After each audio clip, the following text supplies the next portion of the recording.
Lição número 12. Entendendo a base textual do Novo Testamento.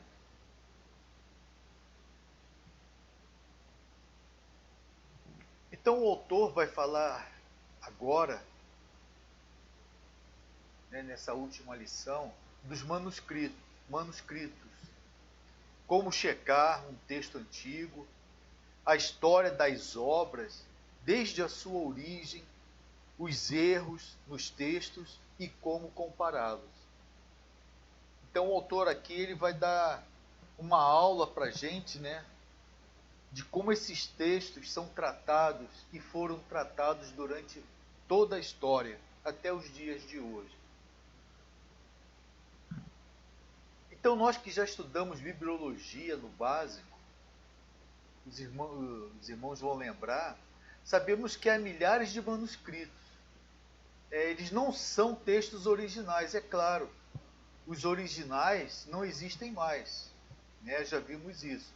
Quando falamos texto original, quer dizer o mais próximo deles. Então, o que fazer quando se tem milhares de manuscritos? Devemos comparar os textos para ver se as variações que existem entre um e o outro, para ver essas variações e usar regras também, para ver qual será o mais provável texto próximo do original. Então é feito assim. Pega um texto com outro, vai fazendo comparações, vai vendo uma série de coisas em volta deles, que nós vamos ver mais adiante, que vai fazer com que saiba realmente qual texto fica assim o mais próximo do original. E o nome disso, o nome desse método é chamado de crítica textual. Ok? O autor fala que essa crítica textual ela não visa a contestar a mensagem bíblica. Não, a crítica textual não é para isso. Para ver doutrina, para nada disso. Não serve, ela não é para corrigir, não é para mudar o que o Novo Testamento diz. Ok? Mas ela serve para ratificar, para confirmar o que o Novo Testamento fala nos manuscritos originais. Tá bom? E quando é falado em erros aqui, o autor fala para nós que são os erros que os copistas cometeram, os escribas cometeram. Não é nada de erro doutrinário. O objetivo da crítica textual não é este, tá? Não é ver doutrina. Tá ok? Mas erros que foram cometidos pelos copistas. Tá bom? Então vamos lá. A história do texto. Em bibliologia aprendemos também que o que era utilizado para escrever, naquela época, eram folhas de papiro. Aqui está o papiro original, em forma vegetal, aqui já trabalhado, e eram feitas dessas plantas aqui, que surgem lá no Egito, Nós já vimos isso. E mais tarde, os pergaminhos também, que também eram chamados de velos, Eles eram feitos de pele de animal, tá? O que mais? Esse material era organizado em rolos e mais tarde apareceram os códices. Então nós já sabemos os rolos e mais tarde um códice. Esse códice aqui é bem antigo. Ele é um códice cristão. Os irmãos daquela época usaram isso aqui. Ok? Que era a forma de livro, E o autor fala que as cópias mais antigas que temos do Novo Testamento são códices e folhas de papiro. Isso é o que nós temos hoje em dia. E o mais antigo é um fragmento do Evangelho de João, datado da primeira metade do século II. Lembra que na primeira aula eu mostrei esse pedaço aqui? Ele é do século II. Lembra quando nós traduzimos o início, versículo 1 e 2 do Evangelho de João, nós usamos um manuscrito do quarto século. Tá? Esse aqui é o mais antigo que existe, é só um fragmento. Tá? Só um fragmento, é do século 2. Deixa eu aumentar aqui para a gente ver melhor.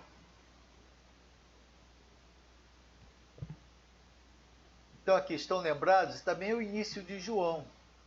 Né? Pena que é só um fragmento. Né? Aqui, ó. Né? Em Arche, em Rologos, Kai, Rologos, em Prós, como é que está aqui? Tom, né? Tu, né? Tu, Teon, há uma nômina sacra aqui, né? Teon, Kai. Aqui outra nômina sacra, o Teta e o Sigma, né? Se não me engano aqui, né? Teós, em Rologos, né? E aí continua, né?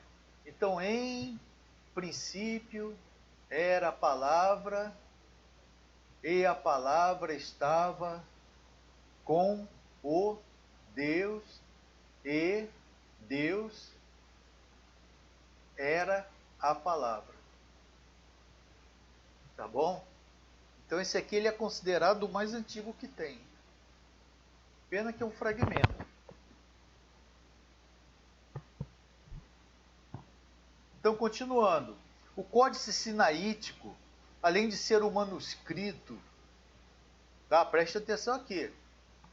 O Códice Sinaítico, né? Além dele ser o manuscrito do Novo Testamento mais antigo, ele é também o códice de pergaminho que ainda temos até hoje. E além do Sinaítico, há alguns outros, tá? Como nós já vimos também em bibliologia, como o Códice Efraimi, o Bezai, o Coridete, o Alexandrino e outros. Ok? Também nós sabemos que eram escritos, né, em letras maiúsculas, era escrita uncial. Tá? Nós já vimos isso durante nossa jornada. E como já falamos no início do nosso livro, né, só no século IX é que eles começaram a usar a letra cursiva, né, ou seja, minúscula.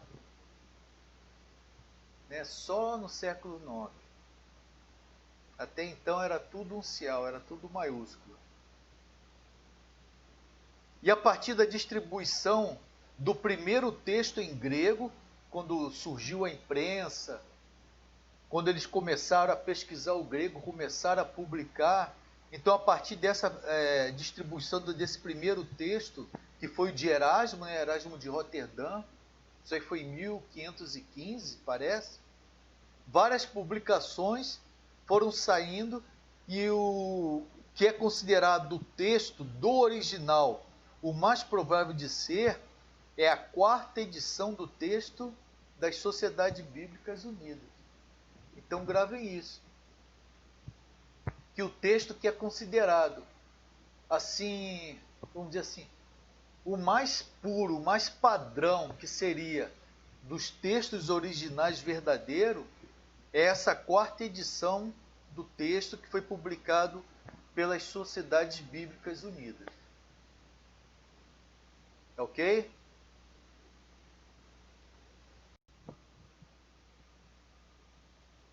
O autor vai trazer para nós agora os tipos de texto, né? Desde a sua origem, né? O que aconteceu, como que esses textos foram reproduzidos, como eles começaram a ser reproduzidos. Então ele traz para a gente esse gráfico muito legal, né? Que mostra desde a sua origem, né? Os autógrafos. Autógrafos são os textos originais propriamente ditos. São aqueles textos que Lucas escreveu, Paulo, né? Marcos, João, Judas, todos eles escreveram. tá? Os textos originais propriamente ditos, ok? São chamados de autógrafos. E daqui ramificou para 3 correntes, né? Bem interessante isso. Então ele começa aqui, quando começaram a fazer as cópias, né? Então ele parte aqui para os alexandrinos. Então eles começaram, pegaram os originais e começaram a copiar. Então o alexandrino, esse texto ele foi gerado pelos escribas em Alexandria, no Egito. Tá? Ele é o mais curto deles, portanto considerado o de maior confiança. Então, esse pessoal da crítica textual, eles consideram os textos assim os mais curtos como aqueles mais próximos dos originais. Por quê? Porque não foram acrescentadas muitas coisas. Né? Aquele texto que quanto mais coisa tem escrita, eles consideram assim menos provável de ser mais perto do original. Tá ok? Então esses alexandrinos aqui, eles são considerados de maior confiança. Depois nós temos o ocidental, né? Os ocidentais aqui. Aí ele fala que o texto ocidental, né, além de ser o mais antigo, é o mais longo deles. E por ser o mais longo, é o menos confiável dos 3. Né? Interessante isso, né? Esse aqui é mais longo. Por exemplo, eles pegam o Evangelho de Marcos. Alexandrino tem lá um determinado tamanho. Aí aqui o ocidental pega o Evangelho de Marcos, ele é maior do que o alexandrino. Por quê? Que foram acrescentadas coisas. Os copistas acharam assim que eles deveriam acrescentar mais coisas, explicar o grego, né? E muitos outros detalhes que aumentavam o tamanho do texto. Tá bom? E também temos aqui os orientais, que também nasceu no Egito, né? E é considerado uma mistura aqui dos dois, entre alexandrinos e ocidentais. Tá? Considerado uma mistura. Aí saiu aqui de Cesareia e Antioquia. Né? Interessante isso, né? Dos primeiros lá, começaram a copiar aqui, aqui, aqui, e foi ramificando, ramificando, e assim foi. Aí o autor vai falar do bizantino aqui, né? O autor fala que ele é considerado uma revisão do grego. Então, quando chegou nesse ponto aqui, eles tiveram que fazer uma revisão do grego, tomando por base nesses textos aqui em cima. Então, tudo isso que foi acontecendo aqui, chegou nesse ponto, eles tiveram que fazer uma revisão. Tá? Agora o autor também fala o seguinte, que na crítica textual não pode apenas se basear na leitura mais curta. Tá? Embora eles considerem esse aqui o mais provável, né, de ser o mais próximo aqui dos autógrafos, eles não consideram esses aqui 100% perfeito, não. A crítica textual usa todos eles, porque todos eles têm coisas boas aqui, coisas realmente que foram escritas, que são verdadeiras e mais próximos aqui dos autógrafos. Ok? Então eles não desprezam os outros, para ficar só com os alexandrinos. Eles usam todos eles para fazer a crítica. Tá bom? Então, irmãos, vocês verem como é importante, né, a tradução da palavra de Deus. Ela não é assim aleatória, não. Ela é bem científica, vamos dizer assim. Né? Além do grego, da gramática grega propriamente dita, né? palavra por palavra que nós vimos, aquelas terminações, os verbos do aoristo, né? Coisas que nós nem estudamos, como a terceira declinação e outras coisas, né? Então, além daquilo, ainda leva em consideração uma série de coisas aqui. Tá bom? Então, lembra que eu falei para vocês da importância de uma boa tradução, de uma boa editora, né? Uma boa editora, não ser uma editora assim desconhecida. Então, a gente vê como é importante isso. Por coincidência, essa semana mesmo eu estava vendo um vídeo do pastor Paulo Ricardo. Então ele estava falando de uma Bíblia que saiu aí, uma Bíblia católica, publicada por uma editora católica, mas ele falando dela, falando que ela usar a palavra de Deus para colocar pensamentos assim esquerdistas. Então a Bíblia, aí ele estava mostrando passagens nesse vídeo, né? Eles fizeram uma tradução tendenciosa, colocando várias coisas ali com relação a essa área esquerdista, né? Então ele criticando essa Bíblia que saiu e publicada por eles mesmos. Então, irmãos, a gente tem que ter muito cuidado. Procure uma boa editora, uma boa tradução, né? Aquele que traduziu João Ferreira de Almeida, NVI, né? E muitas outras aí, né? Então nós temos que ter cuidado com isso. Tá legal? Então vamos lá. Agora, que tipo de erros de cópia encontrados nos manuscritos do Novo Testamento? Então o autor fala aqui que os erros encontrados são erros não intencionais e erros intencionais. Aí ele fala aqui dos erros não intencionais, né? Que tipo de erros são esses? O autor fala visão defeituosa. E é claro, irmãos, imagina, naquele tempo não existia óculos, né? Muitas pessoas já tinham assim problema de visão, cansaço, né? E além do mais, cansaço na vista, né? Além do mais, a luminosidade, né? A luminosidade. Não existia luz elétrica naquela época, era lamparina, vela, né? Ou então uma luz natural, e a luz natural ela é bem forte, tá? Então isso provocou erros, tá? Nas cópias dos textos, ok? Audição defeituosa também, pessoa que tinha problema de audição, que muitos escreviam textos, né, copiavam com o outro ditando. Então a pessoa entendia errado, escrevia errado, ou achava que aquela forma que ele ouviu era correta, né? Outra coisa que o autor fala, erros de julgamento, né? Achar uma coisa, né? Ele copiou um texto lá, ele está escrevendo o Evangelho de Lucas. Aí uma determinada passagem, né, se depara com ela que ele já copiou aquela passagem em Marcos, quando ele copiou o livro, o Evangelho de Marcos, né? Então ele faz um erro de julgamento. Lucas escreveu de uma forma e ele quer alterar para aquilo que Marcos escreveu,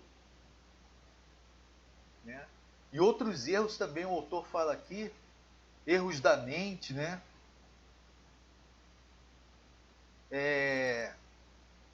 Que era troca de palavra, troca de passagem, mudava as ordens das letras das palavras, usavam sinônimos. Então tudo isso eles descobriram nessa comparação, né, nessa crítica textual. E o autor fala também que outros erros foram achados aqui, erros de copistas que estavam sonolentos e também estavam desatentos. Né? Então, os irmãos veem que é bem criterioso esse trabalho. Outra coisa aqui, os erros intencionais. Que erros foram esses, né? Completar um texto que para o copista parecia ser incompleto. Aquilo que eu falei, ele leu lá em Mateus um texto, aí chegou em outro lugar, ele completa, né, daquela forma como ele viu em Mateus. Pontos geográficos. Muitos trocaram os lugares, acharam que determinado lugar que está mencionado ali não podia ser, então eles achavam que era um outro próximo, então eles trocavam o nome do ponto geográfico, né, ou da cidade, ou seja lá o que for, né. Dados históricos também eles mudavam, combinações de um texto com outro, que eu já falei, ortografia, gramática e outros. Imagine, irmãos, nós vimos lá aquele texto que nós vimos ainda agora do século II, imagina copiar aquilo ali, né?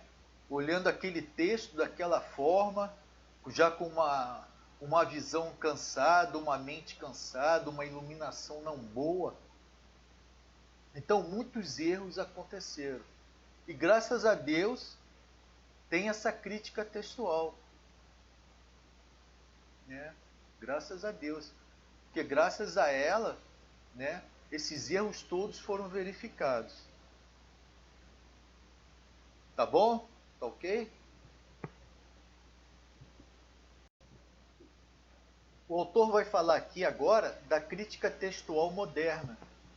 Ele fala que existe um conjunto de regras que são usadas para determinar, né, para ver se um tipo de leitura é realmente a leitura original, né, próximo da leitura original. Então essas regras, elas são chamadas de evidência interna e evidência externa. A evidência interna, ela vai pesquisar a leitura dentro do manuscrito. E a externa, o que aconteceu fora do manuscrito. Tá bom? Então a evidência externa aqui. O que aconteceu fora do manuscrito? O que eles vão pesquisar aqui? Se houve muita distribuição, né? Se aquele pergaminho ali, se aquele material, se aquele texto ele foi muito distribuído, se ele foi pouco distribuído, o que aconteceu por ele ter sido pouco distribuído, se ele tem uma boa qualidade, se a cópia foi boa, foi bem feita, né? Tudo isso é levado em consideração.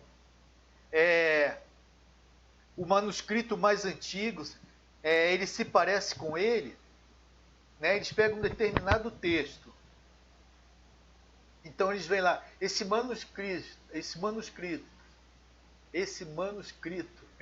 se parece com o mais antigo, né? Existe muita diferença, muita mudança com relação ao mais antigo, então tudo isso é levado em consideração. Então eles veem tudo aquilo que aconteceu externamente em relação àquele manuscrito. Tá bom? E o outro que eles usam aqui é a evidência interna. Aí eles vão pesquisar dentro do texto agora. Eles vão comparar com outros. Aí vai, qual que é o mais curto? É aquilo que nós já falamos. Quanto mais curto o texto, mais próximo dos autógrafos eles são. Tá? Qual o mais difícil? Né? Qual mais se aproxima do estilo, vocabulário e teologia do autor? Então a gente sabe, por exemplo, o estilo de Lucas. Aí vai pegar um evangelho de Lucas. Então tem que comparar isso. Aquele estilo que está ali escrito é igual ao estilo de Lucas, né, que nós temos no manuscrito mais antigo, o vocabulário que Lucas utilizava, a teologia dele, tá? Como exemplo aí. E também, se está escrito no grego koiné, que tinha muito copista que mudava o grego, né, colocava o grego clássico, né, que achava que o koiné era difícil de entender. Ok? Aconteceu isso, tinha copista, né, tinha escriba que ele mudava o grego. Então tudo isso é levado em consideração. O que tem mais expressões semitas, nós sabemos a origem deles. É Mateus, Marcos, João, Paulo, eles eram hebreus, né? Eles eram israelitas, né? Então eles tinham neles aquela origem semita, né? E nos escritos deles eles usavam expressões assim, né? Diferente de Lucas, que era grego, né? Mas os outros, eles usavam expressões. Então até isso eles pesquisam dentro de um texto, para ver se um texto foi copiado, e suprimiram essas expressões de uma pessoa que era daquele lugar, que tinha origem daquele lugar. Tá? Presença de outras leituras, se acrescentaram um outro tipo de leitura dentro do texto bíblico. Qual o menor, né? Qual aquele que se adequa a pontos de vista doutrinários fora do texto? Se alguém foi buscar alguma coisa fora do texto, de doutrina, e colocou ali. Então, muitas coisas, irmãos. Aquele que tem menos passagem do Antigo Testamento, porque aqueles que eram hebreus, eles citavam passagens do Antigo Testamento. Então, de repente, um copista, durante os séculos aqui não era hebreu, né, ele tirava aquela passagem do Antigo Testamento. Então, até isso eles veem, né? E é que tem menos passagens paralelas, né? Isso é realmente com relação a isso aí. Tá bom? Então é um trabalho bem interessante, eu achei muito legal isso aqui. Eu achei um trabalho bem interessante, bem sistemático. Eu considero, né, repetindo, até científico, né? Porque é muito detalhista, tem que ter um conhecimento muito grande. Eu achei muito legal isso. Principalmente essa evidência interna e externa. Ok? Então vamos prosseguir. Irmãos, aquele pouco de gramática que nós vimos, né, aquele pouco de gramática grega, né, que nós estudamos, aquilo foi o primeiro passo que nós demos em direção à leitura do Novo Testamento. Né? Aprendemos ali, tivemos uma boa noção, aprendemos ferramentas, né? Desde o seu início, tirou a gente daquele estado de falta de conhecimento. Agora a gente já tem uma ideia de como que é o grego do Novo Testamento, o grego koiné, né? Só que para o estudante, para aquele que vai continuar estudando grego, ele vai precisar de outras ferramentas. O autor fala aqui nessa parte as ferramentas da arte. Né? Aquele que vai prosseguir, ele vai precisar de outros auxílios, principalmente com relação a palavras. Aquelas palavras que nós aprendemos, aquelas palavras que estão no nosso livro, nos vocabulários, são as palavras mais conhecidas. Lembra que nós falamos que no grego eles medem pela quantidade de palavras que você sabe, que cada palavra daquela tem um determinado número dentro do Novo Testamento. Tem algumas se repetem 100 vezes, outras 200, 500, né? E assim vai. Mas só que tem palavras ali, e são muitas, que aparecem uma e duas vezes apenas. E essas palavras nós não vimos. Né? Porque o mais importante é você saber aquela palavra que mais ela vai se repetir dentro do Novo Testamento. Então, para a gente ter um conhecimento dessas outras palavras, a gente precisa de algumas ferramentas. né? Tem o aoristo que nós vimos, né? Precisa de ferramentas para entender o aoristo ali em determinada passagem. Então aqui o autor vai falar sobre isso. Então ele começa com esse aqui, traduções interlineares. Né? Que traduções são essas? Elas vão fornecer o texto do Novo Testamento, assim como uma tradução literal. Ela aparece em grego e aparece uma tradução literal embaixo. Né? Inclusive, em muitos casos ali, você vai precisar de uma concordância também, ou de um dicionário, para saber aquela palavra que foi traduzida, o significado dela, um significado melhor para ela, de um melhor entendimento. Né?